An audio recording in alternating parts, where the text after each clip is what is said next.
Bunlar yeşil olsun. Sayın İsa Bey, ben sizden hemen sonra Müsavatın bir misyası var. Onu bir daha indi tekrar etmek istemiyorum. Bilirsiniz onu herhalde hatırlattım ama bunu demek istedim ki biz her şeyde Azerbaycan dövlətini gözləməməliyik. Və yaxud Türkiyə və ümid o düzdür, dövlətlər sonunda söz onlarındır. Amma ora qədər söz orada müxalifətindir və yaxud ayrı-ayrı təşkilatlarındır, sizindir məsələn. Amerikada bir məsələ olanda, dövlət bir iş görmək istəyəndə bunlar 1-6 ay başlayırlar bir təbliğat aparmağa və cəmiyyəti hazırlayırlar. Cəmiyyət hazırlanan bütün yəni partiyalar, müxalif, müvafiq və medialar ayağa qalxır, o şəraiti yaradır. Ona görə də hesab edirəm ki, yəni düzdür, Azərbaycanda tək-tək fərdlikdə insanlar var, dəyərli insanların sayı az deyil, çoxdur. Amma təşkilat olaraq, hizb olaraq, partiya olaraq Müsavat gücündən mən şəxsən bu izlədiyim, yəni bu şişirdilmiş bir şey deyil. Mən Quzey Azərbaycanı da izləyirəm. Yəni Müsavat gücdə olan bir partiya mən görmürəm. Bu tərif təvsif də deyil. Bu təbii ki adı da var. Müsavat Rəsulzadənin bu partiyasıdır. Ona görə yəni bunu siz günün mən hesab edirəm sabahdan elə ciddi bir şəkildə bu koordinasiya mərkəzlərini yaratmaq, bir necə deyirlər, bir fırtına salmaq Azərbaycanda bu məsələ ilə bağlı. Bu barədə istərdim ki sizdən eşidək dəyərli İsa bəy. Buyurun lütfən. Davud Bey, bu çok ciddi bir mevzuya toxunduğunuz için ve Müsavat Partiyası barədə dedikleriniz, Müsavatın misyası barədə dediklerinize göre teşekkür ederim size. Açıq danışdığınız üçün də çox sağ olun. Mən də açıq şəkildə bu məsələyə münasibətimi bildirəcəm. Öncə Əjdər bəyə təşəkkür etmək istəyirəm maraqlı çıxışına görə. Və ayın 18-də 18 Martda Müsavat Partiyasının qərargahında keçirilən tədbirdə deməli yaxın şərqdə müharibə və Azərbaycan mövzusunda tədbirdə iştirak etdiyinə görə, çox maraqlı çıxış etdiyinə görə həmin tədbirdə də təşəkkürümü bildirmək istəyirəm bir daha Əjdər bəyə. Mən də istərdim bu barədə Əjdər bəyə təşəkkür edeyim, çünki çox net danışdı və açıq. Bəli. Çox sağ olsun, əlbəttə. Belə olmaq lazımdır. Bəli, buyurun. Mən orada onu da qeyd elədim ki, Əbülfəz Elçibəyin bütöv Azərbaycan birliyində güneydən olan müavini Əjdər Tağızadə və quzeydən olan müavini Arif Hacılı iştirak edilib bizim bu tədbirimizdə. Hər ikisi çıxış elədilər, çox dəyərli fikirlər bildirdilər. Yəni bir növ biz bu məsələdə Müsavat Partiyasının tarixi missiyasını davam etdiririk və Əbülfəz Elçibəyin müqəddəs işini davam etdirməyə çalışırıq. Bununla da fəxr edirik və davam etdirəcəyik. Sualınıza gəldikdə, yenə də deyim ki, çox açıq deyəcəm. Bilirsiniz ki, mən son vaxtlar öz adımdan da, partiyamızın adından da təklif irəli sürmüşəm ki, Bakıda geniş bir konferans keçirilsin, forum keçirilsin.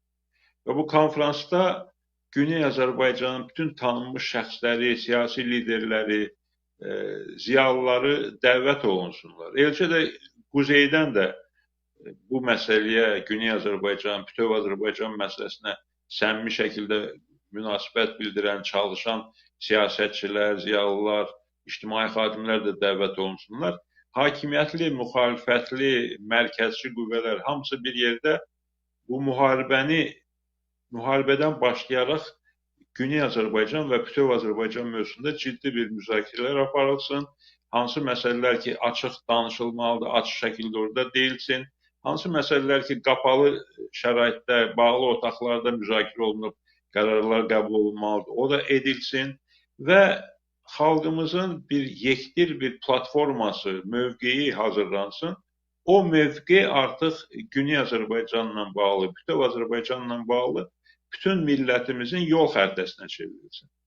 Bu bütöv Azərbaycan bizim üçün, Müsavat Partiyası üçün və bir çox digər qüvvələr üçün bir missiyadır, amaldır və o dediyim platforma hazırlanarsa, güneyli, quzeyli Azərbaycanın aparıcı siyasətçiləri, aparıcı ziyalıları vahid bir mövqe formalaşdırarsa, platforma formalaşdırarsa, Artıq o sənəd təkcə həmin konfransda iştirak edənlərin yox, etməyənlərin də müxtəlif səbəblərdən qarşısına qoyula bilər və deyilə bilər ki, millətimizin mövqeyi budur, bunu qəbul edin, bir yerdə bu millətin hədəflərinə çatmaq üçün mübarizəmizi, fəaliyyətimizi, fədakarlığımızı davam edin.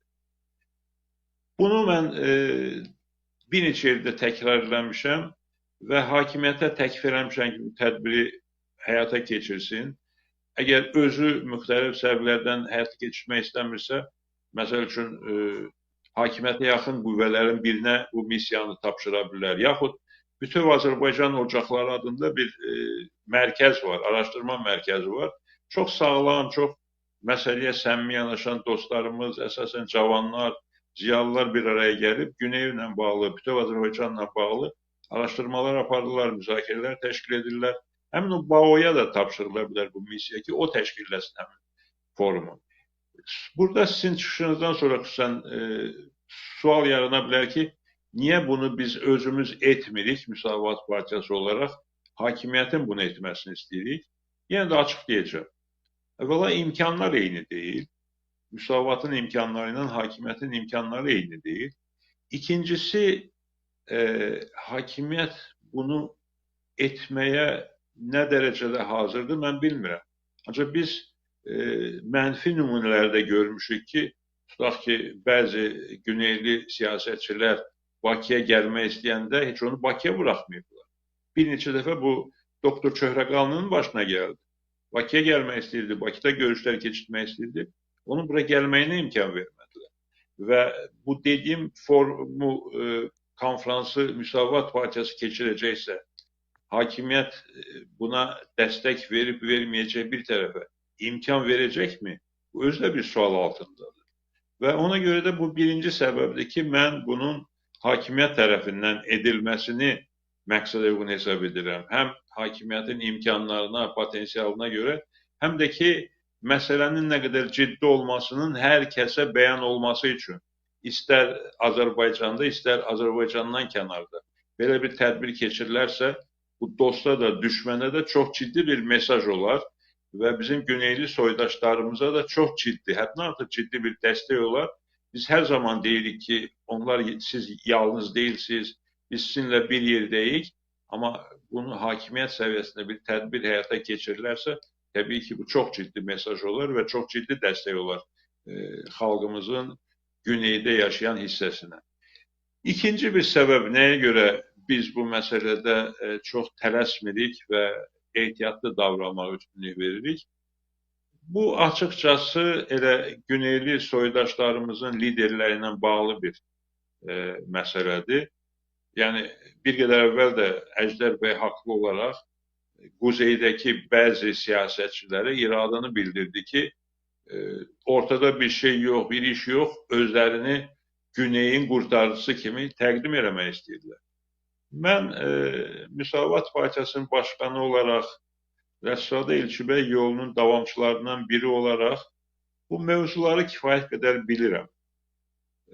Elmi fəaliyyətlə məşğul olanda da İran İslam İnqilabını araşdırmışam və İranın gerçəklərini imkan daxilində öyrənməyə çalışmışam. Bugünə qədər də araşdırmalarımı davam etdirirəm, vəziyyəti bilməyə çalışıram. Və açıqcası, biraz qeyri-təvəzzəkar olsa da, müəyyən siyasi təcrübəmiz də var. Quziya Azərbaycanın müstəqillik əldə etməsinə, ərazi bütövlüyünün qorunmasına və s. məsələlərdə hakimiyyətdə də olmuşuq, müxalifətdə də uzun müddət olmuşuq və varıq. Təcrübəmiz də var.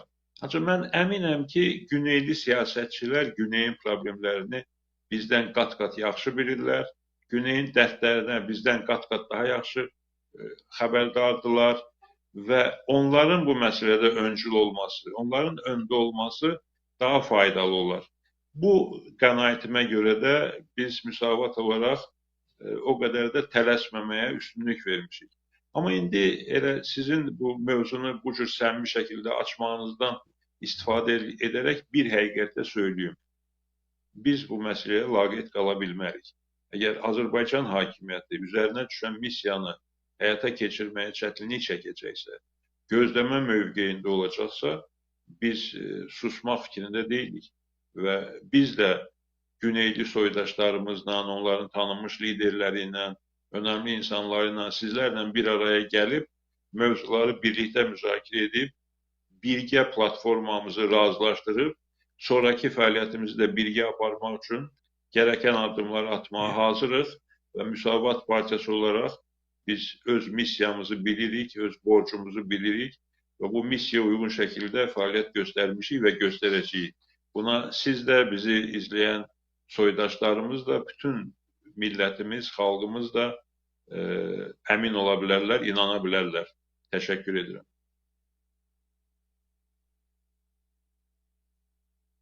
Sağ olun, mən təşəkkür edirəm səmimi cavablara görə. Amma bəzi məsələləri mən də Sayın Əjdər bəyin icazəsi ilə onun vaxtından istifadə edəcəm. Əlavələr etmək istəyirəm ki, siz deyirsiniz ki, hakimiyyət bu məsələyə ola bilsin ki, ya müdaxilə etmir, müdaxilə edir. Hakimiyyət tamamilə başqa bir formada müdaxilə edir. Hakimiyyət, yəni əslində deyim ki, o işlər ki veriblər o məmurların əlinə, onlar ümumiyyətlə İran məsələsini, Güney Azərbaycan məsələsini birinci ya bilmirlər, ya bilirlərsə bilərəkdən tamamilə fərqli bir istiqamətdə fəaliyyət göstərirlər. Bunlar da gizli də deyil, hamısı göz qabağındadır. Və eyni zamanda mən dedim, hakimiyyət məsələsini biz qoyuruq sona, qoyuruq qırağa. Amma hakimiyyətdən öncə indi sizin vurğuladığınız o məsələnin maddi tərəfi də var, tamamilə doğrudur. Amma indiki şəraitdə sosial şəbəkələrin bu inkişaf etmiş bir dönəmində ehtiyac yoxdur. Misal üçün, tutalım Əjdər bəy dura, bilet ala, gələ məsələn Bakıda gedə orada hotel tuta, hoteldə, bunların hamısı xərcidir. Yəni, elə bir şeylə o mərhələlər çox geridə qalıb, siz məndən də yaxşı bilirsiniz. Sadəcə mən bunları xatırladıram. Ona görə də yəni bu sosial şəbəkələr vasitəsilə xaricdə yaşayan nə qədər insanlar var, xaricdə yaşayan nə qədər bilim adamları var, bu məsələni bilənlər var. Bir araya toplamaq, bunları bir araya gətirmək, sonra bunun nəticəsi olaraq məsələn Müsavat Partiyasında bunları mən öyrətmək üzr istəyirəm, yəni o niyyətdə deyiləm, sadəcə mən xatırladıram. Bunların nəticəsini məsələn şəxsən siz, Əjdər bəy oradadır, bir neçə Güneylilərlə, bir neçə digər ayrı-ayrı partiyalar var, onların iştirakı ilə bir 20 nəfərlik, 30 nəfərlik bir pres konferans təşkil verib. Mən inanmıram məsələn bunun üçün hər hansı bir indiki şəraitdə bir maniyyətçilik ola. Bəlkə 2 ay bundan qabaq ola bilərdi. Amma indi Naxçıvana raket atılandan sonra bu mediada da müəyyən hər halda dəyişikliklər gözə çarpır. Ona görə yəni bundan istifadə etmək olar. Bunu inanmıram orada Müsavatdan başqa hər hansı bir başqa partiyalar. Düzdür, BAO yaxşı fəaliyyət göstərir, bu bütün Azərbaycan ocaqları. Amma kifayətmi? Yox, kifayət deyil. Və ayrıları var, imkanlı partiyalar da var, etmirlər. Onlar da baxırlar hakimiyyətin gözünə ki, görə deyəcək, icazə verəcək, icazə verməyəcək. Mənə görə bu arada bir icazə almağa ehtiyacı olmayan partiyalardan biri də elə başında da Müsavatdır. Və bunu orada aktivləşdirmək olar. Kürdlərin məsələn iddiası var Qərbi Azərbaycana da və kürdlər inanız yüzlərlə kanallar fəaliyyət göstərir. Rəsmi, qeyri-rəsmi, satellaytda olanlar filan və bunların hələ sosial şəbəkələri, mediaları bu məsələni geniş bir şəkildə bunları yayırlar. O baxımdan biz tamamilə boykot olub Güney Azərbaycan qıraqda qalıb və mövcud olanlar da indi onu keçmişdə üçün toxunmuşam, indi toxunmaq istəmirəm. Hansı formada qarşı-qarşıya qoyublar Milli Hərəkatı, o da bəllidir, yeri də bəllidir, qaynağı da bəllidir. Bütün bunların hamısı göz qabağındadır. Və bütün bunları nəzərə alaraq, Sayın İsa bəy, əgər bu məsələyə qısa bir münasibətiniz olsa, buyurun, sonra biz Sayın Əjdər bəylə davam edək. Buyurun Sayın İsa bəy. Qısaca fikrimi bildirmək istəyirəm, hörmətli Cavad bəy. Yəni, siz haqlısınız. Yəni, sizin dediklərinizi mən inkar etmək fikrində deyirəm. Çünki haqlısınız. Mən də izah etməyə çalışdım ki, biz hakimiyyətə bunu uzun müddətli təklif edirik və hakimiyyət bunu etmirsə, təbii ki, Müsavat Partiyası müasir texnoloji imkanlardan istifadə edərək bugün bu addımları atacaq və bugün nəyi etmək mümkündürsə millətimizi toparlamaq üçün güneyli, quzeyli, öndə gedən insanların bir araya gəlib ümmilli bir mövqeyini, platformasını formalaşdırmaq üçün nə etmək mümkündürsə biz bunları edəcəyik, bundan əmin ola bilərsiniz. Çox təşəkkür edirəm. Mən sadəcə onu da deyim ki, Sayın İsa bəy, bu dediklərimizi misal üçün biz güneylilər də o şəraitimiz var, sosial şəbəkələrdə eləyə bilərik. Amma biri var ki, orada baxarlar, görərlər İsa bəy Qəmbər oturub, Əjdər bəy Tağızadə oturub, Mahmud Əli bəy Çehrəqanlı oturub və s. Yəni bu fərqi bundadır. Və eləcə də Müsavat Başqanı, Müsavat məclis rəhbərləri, orada üzvləri, bunlar çox-çox önəmlidir. O mənada, yəni biz istədik ki, əgər bu işi görə bilsəz, həqiqətən də yəni məmnun olarıq. Sayın Əjdər bəy, siz keçənlərdə Müsavat